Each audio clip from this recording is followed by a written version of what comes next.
Student, आज का हमारा टॉपिक है फेजेस ऑफ बिजनेस साइकिल।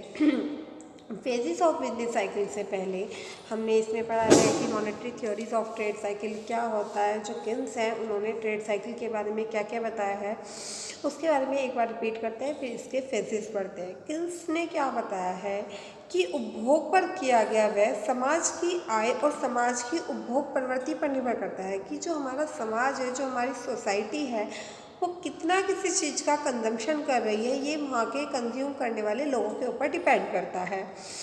आय का वह भाग जो उपभोग किया जाता है, जो हमारी इनकम होती है, उसका जो हम कोई पार्ट क्या करता है, एक्सपेंस कर देते हैं कंज्यूम करने के लिए, वो क्या होता है, फिक्स्ड होता है। क्योंकि हर किसी को पता है कि हाँ, हमारा एक बजट बन के चलता है कि हम इस मंथ में इतना ही एक्सपेंस करते हैं।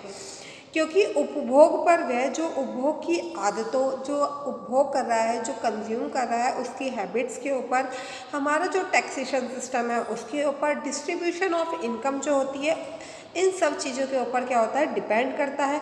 परंतु जिस अनुपात में आय में वृद्धि होती है उस अनुपात में हमारे उपभोग में वृद्धि नहीं होती। फॉर एग्जाम्पल के लिए आपकी इनकम एकदम से बढ़ जाए तो ऐसा नहीं है कि आप एकदम से क्या करेंगे, अपने खर्चों को भी बढ़ा देंगे। आपके खर्चे बढ़ेंगे, क्यों? क्योंकि आपको हैबिट नहीं है उस चीज़ की।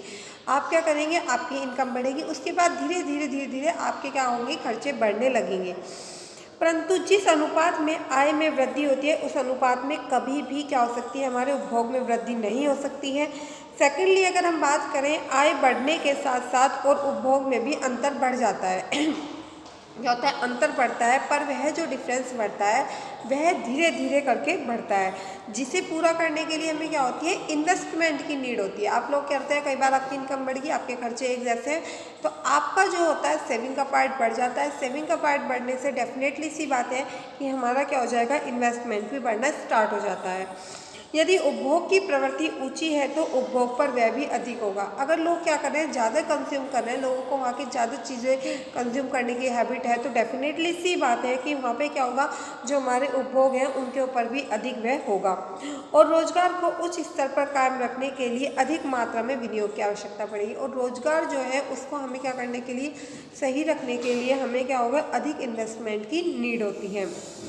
चूँकि विकसित देशों में औसत उपभोग प्रवृत्ति 100% नहीं होती। जो हमारे डेवलप्ड जो कंट्री होते हैं वहाँ पे जो कंज्यूम करने की लोगों की हैबिट होती है वो कितनी होती है, वो 100% नहीं होती है कभी भी। और उपभोग के अंतर को पूरा करने के लिए हमें क्या करना पड़ता है, इन्वेस्टमेंट की आवश्यकता लेनी पड़ती है। अन्य शब्दों में, बिना विनियोग में वृद्धि के रोजगार में वृद्धि नहीं की जा सकती। सिंपल सी बात है, यदि हम लोग अपने इन्वेस्टमेंट को नहीं बढ़ाएंगे तो हमारे यहाँ पे क्या होगा, एम्प्लॉयमेंट भी नहीं बढ़ पाएगा। जहाँ पे लोगों का इन्वेस्टमेंट ज़्यादा होगा तो वहाँ पे क्या होगा, लोगों को रोजगार भी ज़्यादा मिलेगा। क्योंकि एक चीज़ बोल जाती है कि मैक्सिमम रिस्क और मैक्सिमम प्रॉफिट। यदि क्या करना है, हमें ज़्यादा प्रॉफिट गेन करना है तो हमें उसके लिए क्या करना पड़ेगा, रिस्क भी ज़्यादा लेना पड़ेगा। जो हमारे डेवलप्ड कंट्री है वो इसीलिए ही डेवलप्ड है क्योंकि वहाँ पे क्या है, लोगों में रिस्क लेने की कैपेसिटी ज़्यादा है एज़ कंपैरिजन डेवलपिंग कंट्री के। ठीक है, और लोग वहाँ पे क्या करते हैं, इन्वेस्टमेंट करते हैं। और जब इन्वेस्टमेंट किया जाएगा डेफिनेटली सी बात है कि उससे बिजनेस बढ़ेंगे, लोगों की बिजनेस बढ़ेंगे लोगों के, तो उसके कारण क्या होगा, लोगों को रोजगार भी ज़्यादा मिलेगा। लोगों को रोजगार ज़्यादा मिलेगा तो सिंपल सी बात है कि वहाँ पे क्या होगी, जो हमारी बेरोजगारी है वो दूर होनी स्टार्ट हो जाती है। क्योंकि उपभोग पर वह क्या होता है, जो हम कंज्यूम करते हैं वो हमारा फिक्स्ड ही माना जाता है, इसलिए हमारी विनियोग की मात्रा में होने वाले उतार चढ़ाव भी क्या होते हैं, उसके मुख्य कारण हो सकते हैं। विनियोग की मात्रा जो होती है, विनियोग जो होता है हमारे दो बातों के ऊपर निर्भर करता है। एक तो करता है रेट ऑफ इंटरेस्ट के ऊपर, दूसरा करता है मार्जिन एफिशिएंसी ऑफ कैपिटल। क्या होता है, दो चीज़ों के ऊपर डिपेंड करता है, विनियोग की मात्रा के ऊपर, पूंजी की सीमांत उत्पादकता के ऊपर। विनियोग उस बिंदु तक किया जा सकता है जहाँ पर पूंजी की सीमांत उत्पादकता ब्याज की दर के बराबर होती है। विनियोग कहाँ तक किया जा सकता है, जहाँ पे जो हमारी पूंजी की सीमांत उत्पादकता होती है वो क्या होती है, ब्याज की दर के बराबर होती है। ब्याज की दर जो मुद्रा की मात्रा और द्रव्यता पसंदगी पर निर्भर करती है। सिंपल सी बात है कि हम बहुत से लोग क्या करते हैं, अपने पास लिक्विड ज़्यादा रखना पसंद करते हैं। यदि हम अपने पास लिक्विड ज़्यादा रखना पसंद करेंगे, लिक्विड का सेक्रीफाइस नहीं करेंगे, तो हमें क्या होगा, रेट ऑफ इंटरेस्ट डेफिनेटली सी बात है कम मिलेगा या मिल ही नहीं पाएगा। क्योंकि जो हमारा रेट ऑफ इंटरेस्ट होता है वो डिपेंड करता है हमारे कि हम कितना लिक्विड का सेक्रीफाइस कर रहे हैं। आप किसी को बोरो मनी दोगे, तो यदि आप किसी को बोरो मनी दोगे तो वहाँ से आपको क्या मिलेगा, उसके बदले में इंटरेस्ट मिलता है। पर आपको क्या करना पड़ेगा, अपने लिक्विड का सेक्रीफाइस करना पड़ेगा, क्योंकि लिक्विड वह चीज़ होती है जिसको आप यदि अगर आपके कैश इन हैंड है तो वो लिक्विड है आपके पास और आपको अगर उसकी नीड है तो आप उसको यूज़ कर सकते हो, ठीक है। पर यदि आपने लिक्विड का सेक्रीफाइस किया है तो लिक्विड का सेक्रीफाइस करने के बाद यदि आपको नीड भी है तो आप उस पैसे को एकदम से यूज़ नहीं कर सकते। उसके लिए आपको क्या करना पड़ेगा, कुछ टाइम देना पड़ेगा। ये सारी चीज़ें हमारी इसके ऊपर डिपेंड करती हैं। अब देखते हैं कि ब्याज की दर जो मुद्रा की मात्रा और क्या होती है, लिक्विड पसंदगी पर निर्भर करती है। कम से कम अल्पकाल में तो स्थायी रहता है। ये क्या होता है, जो हमारा शॉर्ट टर्म होता है, थोड़ा टाइम होता है, उसमें ये क्या होता है, फिक्स रहता है। इसलिए व्यापारिक क्रियाओं के उतार चढ़ाव में इसका कोई क्या होता है, महत्वपूर्ण कोई इंपॉर्टेंट रोल नहीं होता है। अतः पूंजी की सीमांत उत्पादकता ही विनियोग की मात्रा का वास्तविक निर्धारक है, कि हमारी जो पूंजी है, जो कैपिटल है, उसकी मार्जिनल यूटिलिटी कितनी है, ये सारी चीज़ें हमारी इन्वेस्टमेंट के ऊपर डिपेंड करती हैं। अतः किन्स के अनुसार व्यापार चक्र की क्रियाशीलता का मुख्य कारण पूंजी की सीमांत उत्पादकता में होने वाले उतार चढ़ाव को बताना है। अब हमारे यहाँ पे हमने जो पढ़ा है कि फेजेस ऑफ बिजनेस साइकिल क्या होता है, उसके बारे में स्टडी करते हैं। सबसे पहले व्यापार चक्र का ऊपर जो आधारभूत कारण बताया गया है, उसके आधार पर हम व्यापार चक्र की उन अवस्थाओं का अध्ययन करेंगे जो व्यवहार में क्या होती है, दृष्टिगोचर होती है। सबसे पहली जो हमारी इसमें कंडीशन आई है वो आई है upswing and boom. Upswing and boom क्या होता है, मान लीजिए व्यावसायिक लोग भविष्य के प्रति बड़े आशावादी होते हैं। ये क्या होता है, कुछ लोग आपको पता है ऑप्टिमिस्टिक होते हैं और कुछ पैसिमिस्टिक होते हैं। तो हमें हमेशा याद रखना चाहिए कि हमें होना चाहिए आशावादी, कि हम क्या करें, होप रखें कि इन फ्यूचर हमारे साथ अच्छा ही होगा। तो जो बिजनेसमैन होते हैं वो बिजनेस कर रहे हैं, वो इसीलिए कर रहे हैं, हमने कहीं पे पैसा लगाया, कहीं पे इन्वेस्ट किया है, वो इसीलिए तो इन्वेस्ट किया है कि हमको मैक्सिमम से मैक्सिमम प्रॉफिट हो जाए। या हम पहले ही अगर ये मान के चलने कि नहीं हमें प्रॉफिट तो होगा ही नहीं, तो हम क्या करेंगे, कहीं पर भी इन्वेस्ट नहीं कर पाएंगे। तो बताया गया है कि जो बिजनेसमैन होता है वो बहुत ज़्यादा आशावादी होते हैं, अर्थात पूंजी की सीमांत उत्पादकता अधिक मान के यह चलते हैं। पूंजी की सीमांत उत्पादकता में वृद्धि, एक ब्याज दर स्थिर न होने के कारण नवीन उद्योगों की स्थापना व्यवसायों के लिए क्या हो जाती है, लाभदायक हो जाती है। कई बार हमें पता नहीं है कि हमारा रेट ऑफ इंटरेस्ट कैसा होगा, जो हमने इंडस्ट्री एरिया लगा रखे हैं वहाँ से हम कितना प्रॉफिट गेन कर सकते हैं। अगर हमें ये सारी चीज़ें नहीं पता है तो हम क्या करते हैं, अपना पैसा लगा देते हैं और हमें लगता है कि हम यहाँ से क्या करेंगे, मैक्सिमम से मैक्सिमम प्रॉफिट गेन कर सकते हैं, जिसके परिणाम स्वरूप क्या होता है, विनियोग की मात्रा क्या होती है, स्वतः ही बढ़ने स्टार्ट हो जाती है। अब आपको लग रहा है कि हमें रेट ऑफ इंटरेस्ट ज़्यादा मिल रहा है जहाँ पे हमने पैसा लगा रखा, तो हम क्या करेंगे, अपने जो खर्चे हैं उन्हें कम करना स्टार्ट कर देंगे और अपना जो इन्वेस्टमेंट है उसको हम बढ़ाना ज़्यादा कर देते हैं।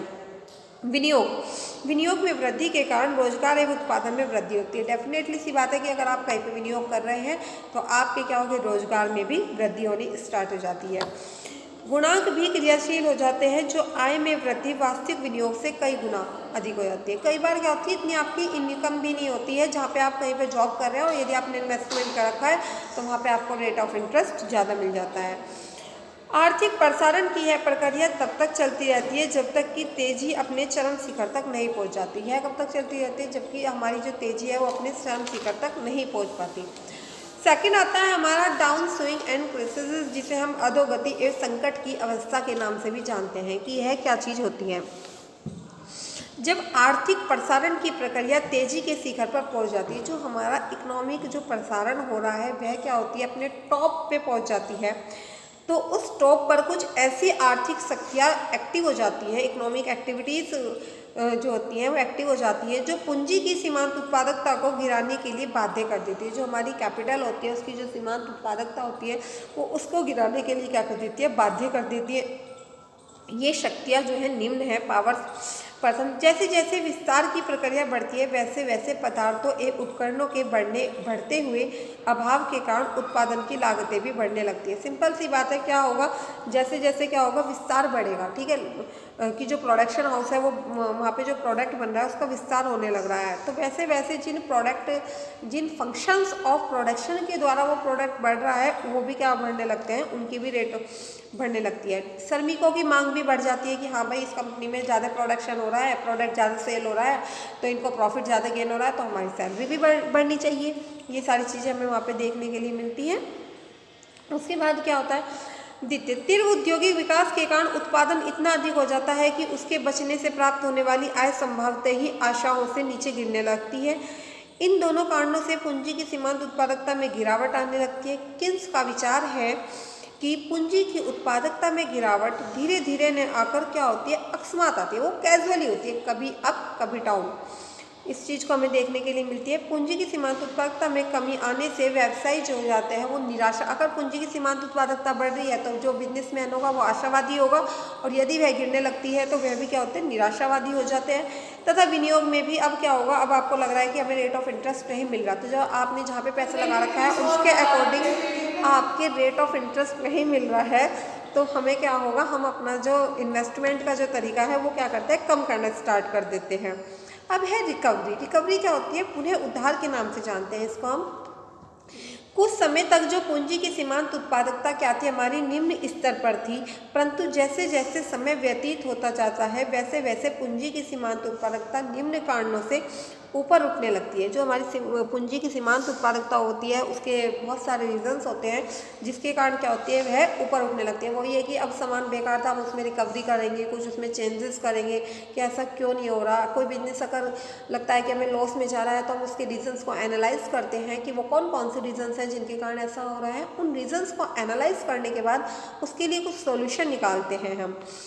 जो जो समय व्यतीत होता जाता है त्यों तो मशीनें भी क्या हो जाती हैं, घिसती जाती हैं और कार्य करने के अयोग्य हो जाती है। सिंपल सी बात है, आप किसी चीज़ को आज नई लेके आए तो वो कुछ और है, और अगर आप उसको कुछ टाइम तक यूज़ करेंगे तो यूज़ करने के बाद उसके ऊपर एक तरीके से डैप लगने लगती है। डैप लगने से उसकी वैल्यू कम हो जाती है। ऐसे ही किसी मशीन के साथ भी होता है। अतः नवीन मशीन की मांग में वृद्धि हो जाती है तथा कुछ समय पश्चात अन्य वस्तुओं के बचे हुए स्टॉक भी समाप्त होने लगते हैं। और यही है कि अगर कोई स्टॉक काफ़ी लंबे टाइम तक बचा हुआ है तो वो क्या होता है, खराब होने लगता है। साथ ही साथ कच्चे माल व पूंजीगत वस्तुओं की कीमतों में भी गिरावट के कारण लागतों में क्या होती है, जो हमारी कॉस्ट होती है उसमें क्या होती है, पर्याप्त कमी आ जाती है। यह नहीं, मजदूरी लागतें भी हमारी यहाँ पे क्या हो जाती हैं, अब कम होने लगती हैं। इन सब का परिणाम यह होता है कि पूंजी की जो सीमांत उत्पादकता गिर रही थी अब उसमें सुधार आने की कोशिश हो जाती है। व्यवसायियों का जो दृष्टिकोण होता है वो थोड़ा सा हॉप हो जाता है, आशावादी हो जाता है। नवीन व्यवसायिक क्रिया में वृद्धि होने लगती है। अब जो नए बिजनेस थे उनकी जो एक्टिविटीज़ है उनमें वृद्धि होने लगती है, और रोजगार तथा उत्पादन में भी हमारे क्या होने लगती है, तेजी से वृद्धि होने लगती है। अर्थव्यवस्था की यह विस्तार प्रक्रिया तब तक चलती रहती है जब तक कि रोजगार एवं उत्पादन अपनी चरम सीमा तक नहीं पहुंच पाते। यह क्या होता है, इसमें तीन चीज़ें बताई। अपस्विंग एंड बूम में भी वो आशावादी होते हैं, डाउन स्विंग एंड क्राइसिस में वो थोड़े से निराशावादी होते हैं क्योंकि उनकी रेट ऑफ इंटरेस्ट कम हो जाती है। पूंजी की सीमांत उत्पादकता घटने लगती है। पूंजी की सीमांत उत्पादकता जब घटने लगती है तो लोग इन्वेस्ट करना कम कर देते हैं। रिकवरी में फिर से वो देखते हैं, उन रीजंस को एनालाइज करते हैं, एनालाइज करने के बाद उनके लिए कुछ सॉल्यूशन निकालते हैं और उसमें रिकवरी करने की कोशिश करते हैं। ये इतना ही। Thank you. आगे का नेक्स्ट टॉपिक में पढ़ेंगे।